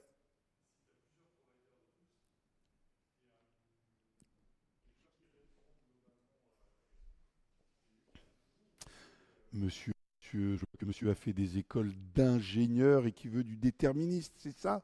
Tu veux la même question qui est la même réponse? Eh bien non. Non, non, non. En fait, MCP, lorsque c'est sorti, il y a eu un engouement parce que c'est vrai que là, c'est un nouveau moyen d'exposer une API quand même, hein. Là, je force un peu le trait, mais c'est vrai que rapidement, alors déjà, on avait oublié qu'il y avait tout ce qui était authentification, autorisation. Donc au début, il y a eu des trucs assez marrants, parce que si vous interrogez une boîte noire, voilà, vous ne savez pas trop ce qu'il y a dedans. Donc il y a eu quelques cas rigolos. Mais effectivement, là, on en revient un petit peu en se disant, moi je bosse pour Microsoft, donc là, on a sorti énormément de tools sur Azure. Vous chattez avec Azure, crée-moi une base de données, fais ci, fais ça, donc c'est plutôt cool. Et avec GitHub aussi. GitHub, vous avez un MCP serveur GitHub, et GitHub a vu que tout le monde était là, waouh, trop cool, mais c'est génial. Bah, ils sont arrivés à presque 250 tools, et là on a dit, mais en fait c'est inutilisable. Et donc ils ont regroupé par toolset, et vous pouvez activer ou désactiver tel ou tel toolset. Et on voit maintenant un pattern arriver qui est le MCP proxy. Mais effectivement, si tu te dis, moi c'est carte blanche illimitée, j'ai la carte bleue de la boîte et je m'abonne à 4 banques, on ne sait jamais, la réponse, tu l'auras, c'est sûr. Mais à quel prix? Et puis voilà, le modèle, demain, il va te répondre d'autres choses. Alors, chocolatine, jamais il répondra. Mais voilà. Ça, ouais.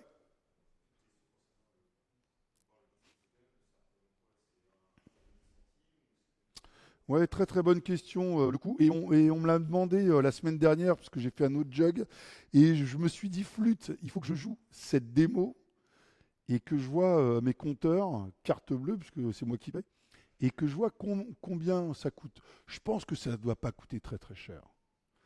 Mais bon, à l'échelle d'une boîte, c'est rapidement des millions quand même, hein. Mais là, je pense que ça va me coûter en dessous d'1 dollar. Je ne pense pas que ça coûte des milliers et des cents. Mais ça prend énormément de temps. Si vous voyez que les réponses, elles sont de plus en plus longues.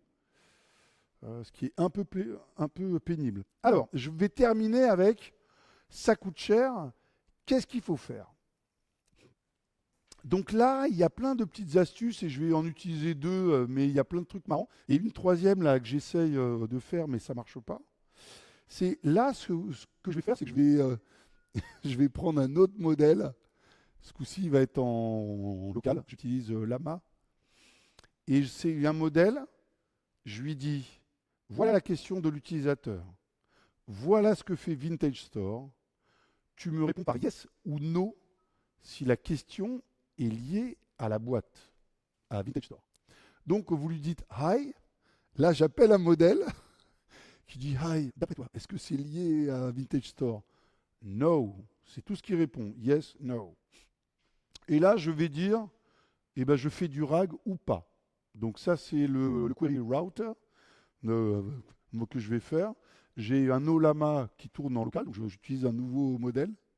Il y a un autre truc aussi qu'on peut faire durant le handshake des tools, c'est filtrer sur le nom.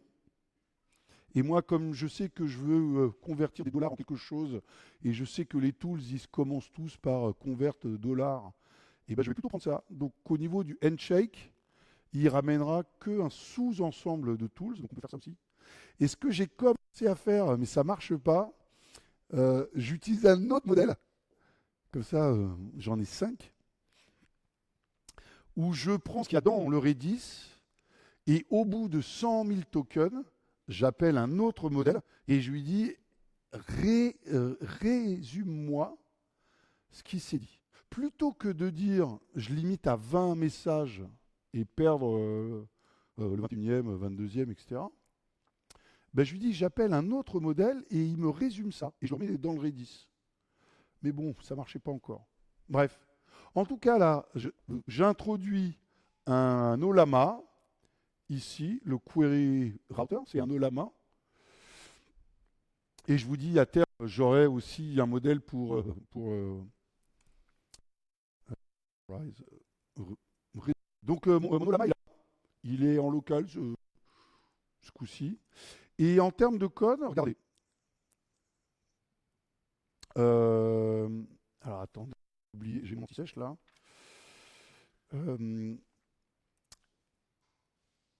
LC router. Donc là, je me connecte à un nouveau modèle, hein. Donc là, si je résume, j'ai le modèle chat Anthropique, j'ai la modération, j'ai tout ce qui est embedding pour le RAG.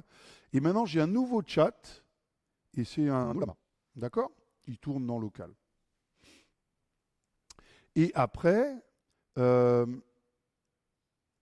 maintenant, ça, dans mon RAG, là, tout ce qui est lié au RAG, ici, j'enrichis le RAG ici en disant j'ai un query router et je vais vous montrer ce qu'il y a là, dans isContent machin.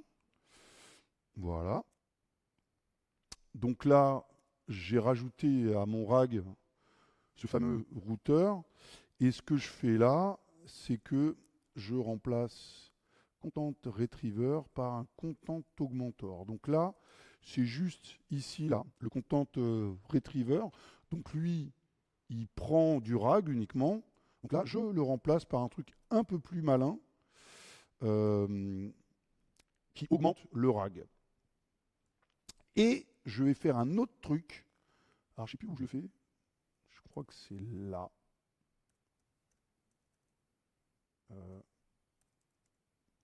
Yes.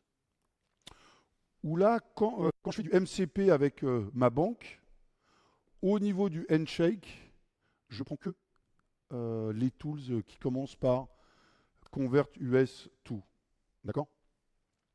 Donc en faisant ça, eh ben, vous allez voir que si je rafraîchis, et je vais bien sûr virer mes logs, parce que ça commence à faire beaucoup là, ben, si je fais aïe, je suis plus sur un délire à 20 000 tokens. Mais ça coûte cher quand même, hein. Et long. Alors là, il est long parce qu'il appelle l'Olama. Et Olama, il est long. Ça a coûté 1500, donc on est plus sur les 25 000. Et si vous regardez la stack trace, bah, il envoie mes tools à moi parce que je ne les ai pas filtrés. Mais par contre, ce qui est intéressant, et je remonte un petit peu, c'est que sur les tools de la banque, punaise, je suis un peu perdu là. Qu'est-ce qu'il est verbeux. Voilà, Claude Sonnet. Donc ça, c'est mes tools à moi. Et je devrais avoir que les tools de la banque. Punaise, ils sont où? Bon, bref. Et si je fais give me the price of top rated CDs in euros, ça va coûter moins cher. Pourquoi j'ai mis une question mark? Mais il est malin, il va s'en sortir. Voilà, et il y a plein de techniques comme ça pour réduire un peu le nombre de tokens, mais vous l'aurez compris, les modèles, ils ne se souviennent pas de vous. Ils ne vous connaissent pas, ils ne connaissent pas votre boîte, ils ne connaissent pas votre base de données, ils ne connaissent pas vos documents. Et il faut tout leur dire et ça coûte cher. C'est tout pour ma presse. Est-ce que vous avez d'autres questions avant de passer au Bourgogne? Petit verre de Bourgogne, ouais?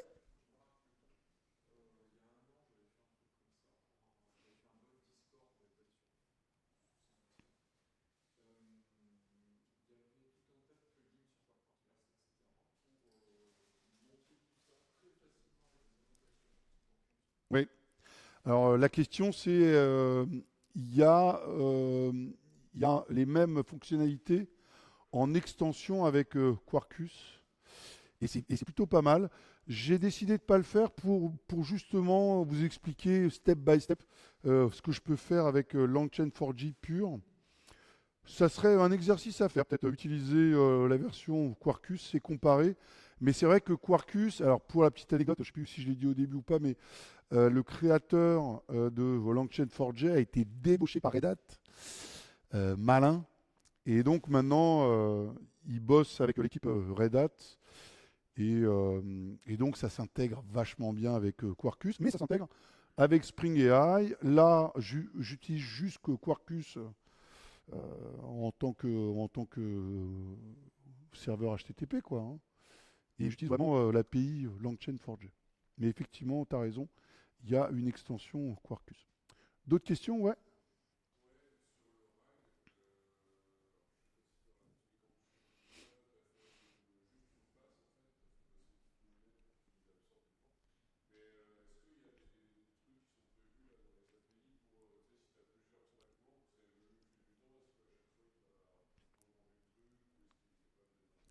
Alors, la question, c'est est-ce qu'en RAG, il y a des API pour mettre à jour des documents, etc., etc.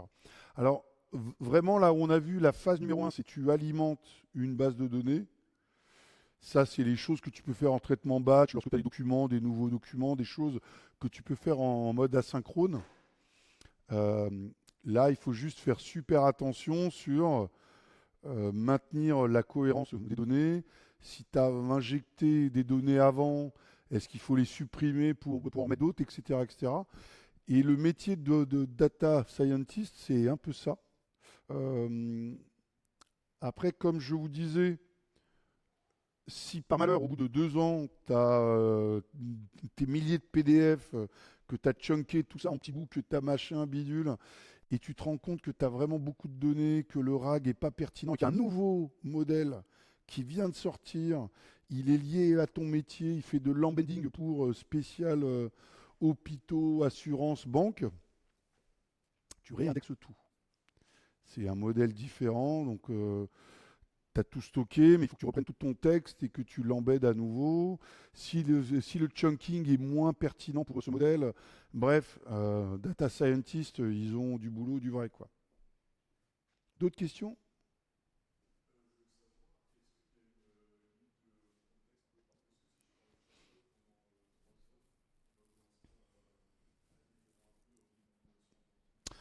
Alors, oui, c'est intéressant. Est-ce qu'il y a des limites de contexte, etc., etc. Alors, ça bouge énormément.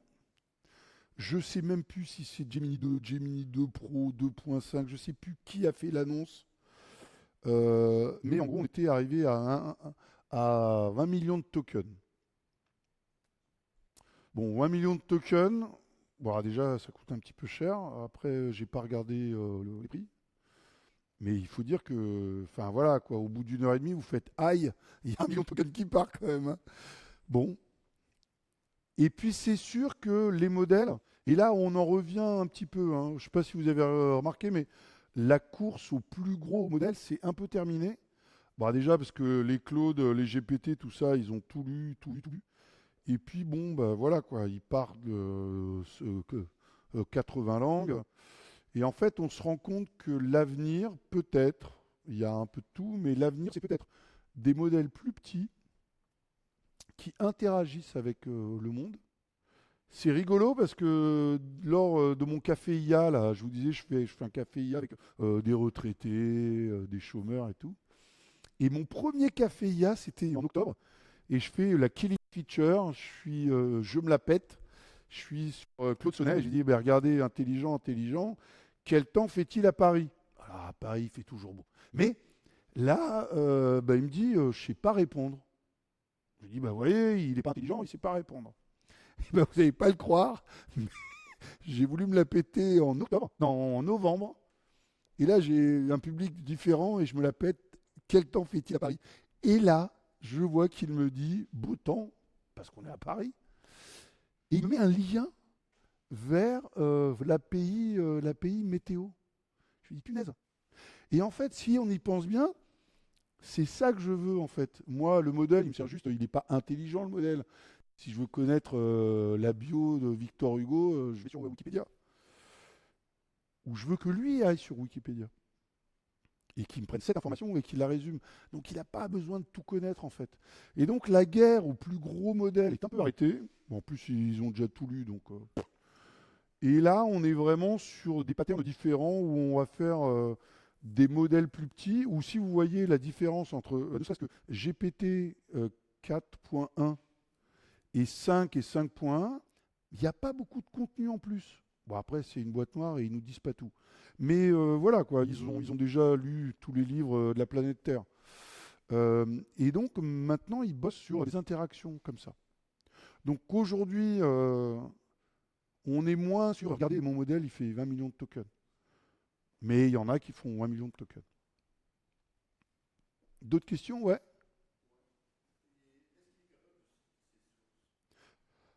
Non. Oui. Alors là, oui. Là, oui. Le RAG, je ne l'ai pas fait, mais les métadonnées, tu peux dire ça vient de telle URL et tu cliques dessus et il affiche. Ça, oui. Ça, oui. Après, est-ce que Claude peut citer ses sources ou GPT? Non. Mais, euh, mais toi, oui, tu peux le faire avec du RAG, ouais. Ouais, ouais. L'API te le permet. Question?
très très bonne question.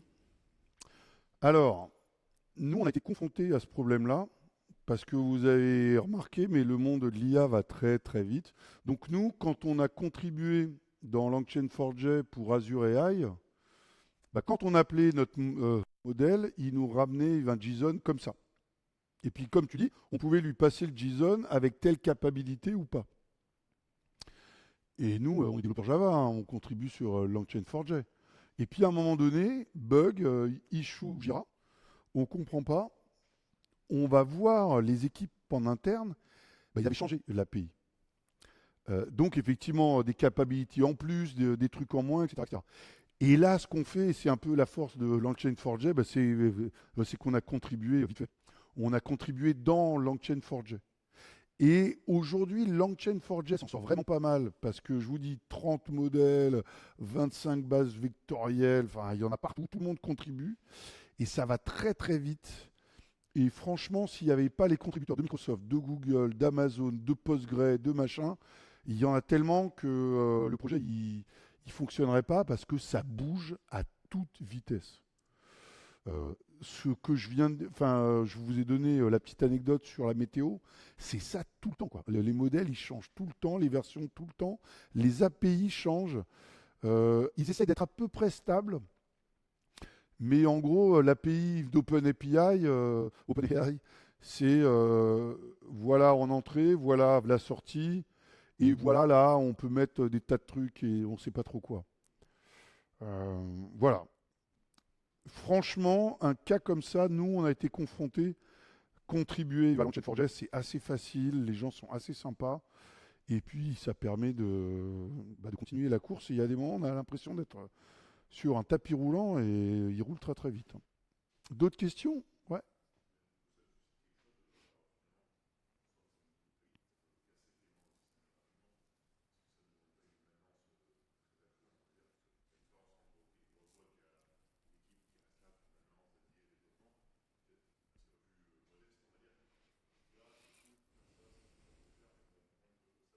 Oui.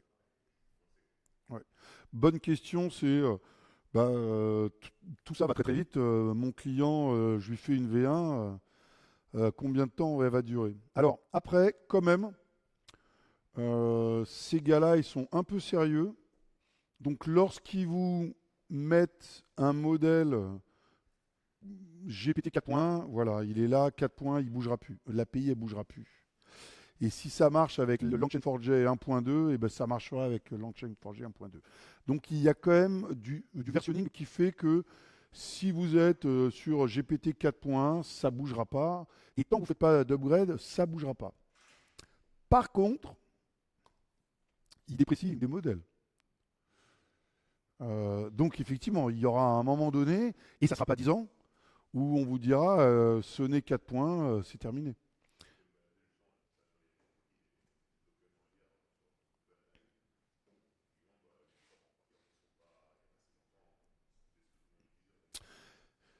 Ça va super vite. À chaque scandale, ils font marche arrière. Vous avez vu là, l'adolescent qui s'est suicidé. Et bah, un cas comme ça, en plus on est aux États-Unis, la famille porte plainte. Donc bah, forcément, il s'est suicidé. Je dis n'importe quoi là, mais s'il s'est suicidé avec un GPT 4.1, bah, ils vont essayer de comprendre pourquoi, qu'est-ce qui s'est passé, etc., etc. Et comme il ne peut pas changer le modèle, ils vont mettre des trucs devant. Si ça suffit, tant mieux, mais si ça suffit pas, voilà, ils vont dire stop. Parce que n'oubliez pas que tout ça, c'est des boîtes. Alors, entre-temps, l'action, elle a été divisée par deux. Enfin, ils ne veulent pas de scandale comme ça, quoi. Donc, oui, oui, oui. C'est beaucoup plus volatile qu'une API REST, qu'une API SOAP. On parlait de SOAP tout à l'heure. C'est plus volatile. Est-ce que dans 10 ans... Après, il y a des petits trucs, on en parlait là avec Fred, mais vous voyez, sur Azure, et les autres le font peut-être, hein, je ne vends pas ma cam, euh, mais je connais le bestiau et je sais comment il fonctionne. Mais sur Azure, on a un modèle routeur. Donc vous avez une API vers un modèle, un seul. Et lui, derrière, il chope la question et il se dit, Et face à lui, il a 10-12 modèles. Il en a 10 ou 12, je ne sais plus. Sur Azure, on a 11 000 modèles, hein, donc il ne fait pas les 11 000. euh, il route que sur une dizaine ou douzaine de modèles. Et vous avez vu là, comme à chaque question, on rebalance tout le contexte. Il change en fait de modèle. Une question simple, il l'envoie à gauche. Et puis le contexte est de plus en plus complexe et la question est complexe, il l'enverra à droite avec tout le contexte. Donc on a aussi des choses comme ça qui apparaissent. Si vous avez lu le livre de Gamma sur les patterns, un livre écrit en 95, il est toujours là. Le pattern builder, il est toujours là. Bon, l'IA, on n'en est pas là. Hein. Mais du tout, du tout. Je sais pas quand le premier pattern qui durera plus de 6 mois existera, mais on n'est pas là. Donc si vous mettez le doigt là-dedans, il faut s'attendre effectivement à un peu... Ouais, oui. Et puis pourquoi mes clients, ceux que je suis, hein, ils font que des trucs internes. Si vous mettez à l'externe et que vous appelez BNP Paribas, faut pas que ça parte en cacahuète, quoi. Ouais.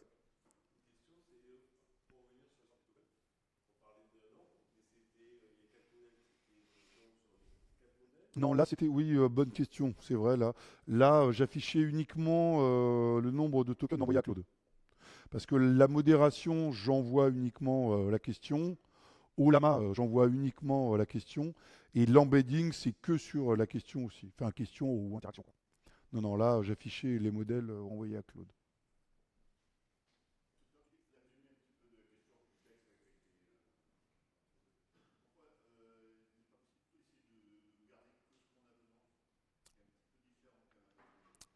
Ouais, tout à fait. Mais justement, là, ce que j'essayais de faire là, où je résume tout,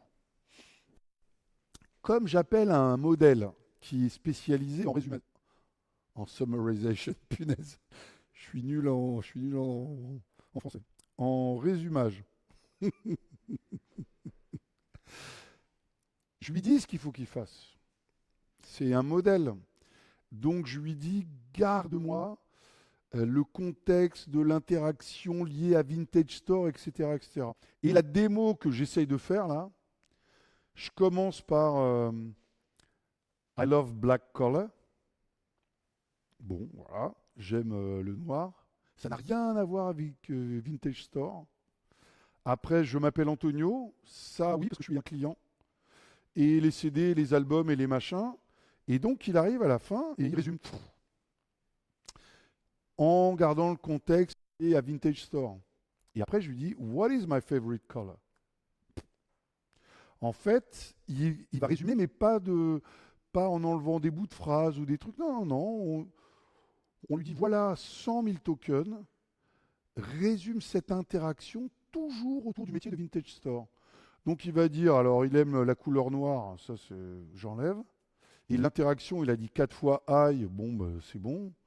Voilà. Mais c'est lui qui va faire sa sauce en fait. Ouais.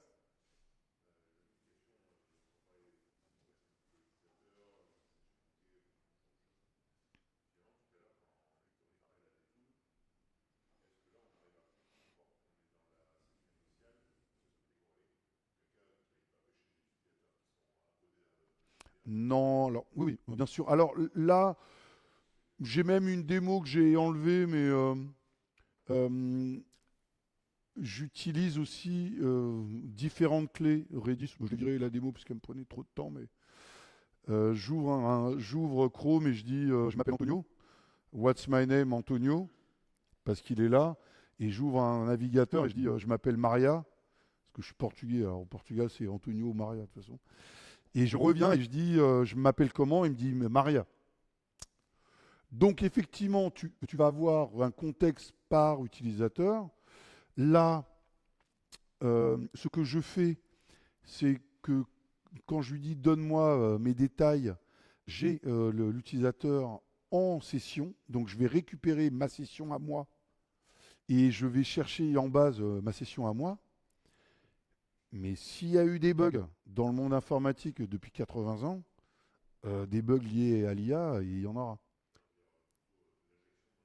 Ah mais oui, ah, mais bien sûr. Mais bien sûr. L'SQL injection, on se fait encore avoir. Pourtant, SQL, c'est un langage un peu normé, un peu.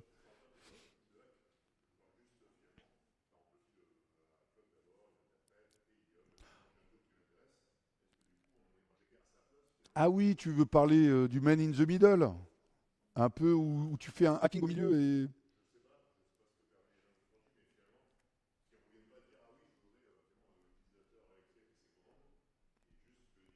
Alors,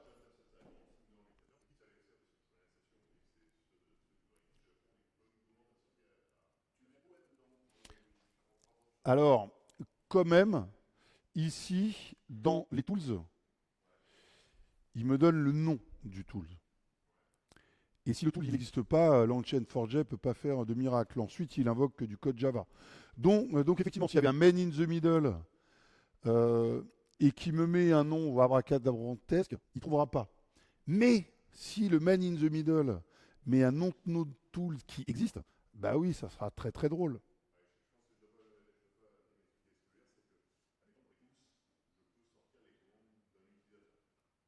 Oui, ouais.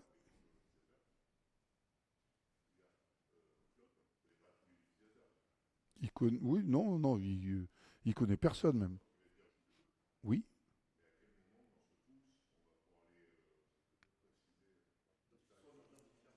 En fait, alors là, c'est non, mais par contre, là, ce qui est intéressant, c'est que vous voyez que là, j'ai un tools qui s'appelle euh, Items in Stock et ça prend un keyword. Et là, vous voyez que le keyword, bah, j'explique ce que c'est en anglais. C'est-à-dire que j'interagis avec lui, je m'appelle Antonio, euh, trouve-moi mes commandes, trouve-moi mes commandes. Et donc, il va reprendre l'historique. Déjà, il va dire alors le tools, il veut en entrer un nom d'utilisateur. Déjà, il a compris ça parce que c'est expliqué. Dans mon historique, je vois que mon utilisateur s'appelle Antonio. J'invoque cette méthode-là avec en paramètre Antonio. C'est-à-dire que il va prendre tout ce contexte, il va extraire ce qui lui paraît être pertinent pour invoquer le tool, parce que le tool, il faut un keyword. S'il ne lui passe pas, ça ne marchera pas. Et donc, dans tout ce contexte, il va essayer de choper le ou les paramètres pour appeler ce tools-là. Donc, si c'est le nom d'utilisateur, que c'est dans le contexte, il va le trouver.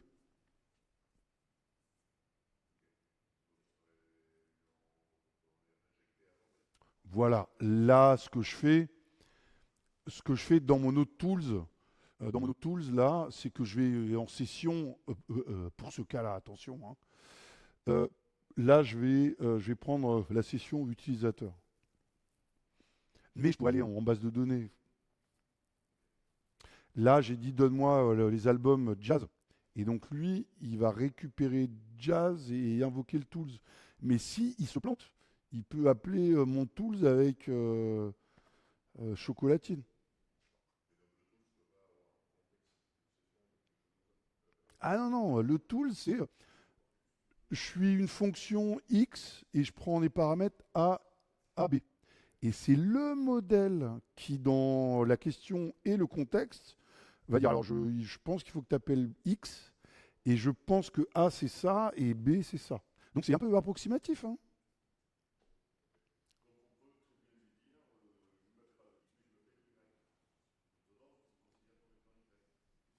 Oui, oui, mais enfin là on est bel et bien en train de parler du man in the middle. Enfin, on est en. Euh, Langchain4j, lui, il introspecte tous vos tools, il les balance. Le modèle, il fait ce qu'il veut et il vous dit appelle la méthode X avec A et B. Après, si on fait du man in the middle, on est ailleurs, mais oui, oui, oui. Oui, oui. De toute façon, avec les LLM, c'est sûr qu'avant, pour hacker, il fallait connaître un petit peu le protocole HTTP, les paramètres et les headers et les machins. Là, il suffit de lire en anglais, quoi. Bon, je propose d'aller boire un petit verre de Bourgogne quand même. Eh bien, merci. Ah, et le livre alors? On le donne à qui?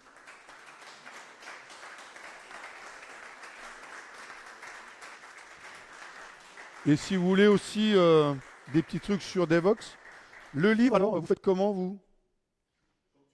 Ah bon? Allez, tiens-toi là.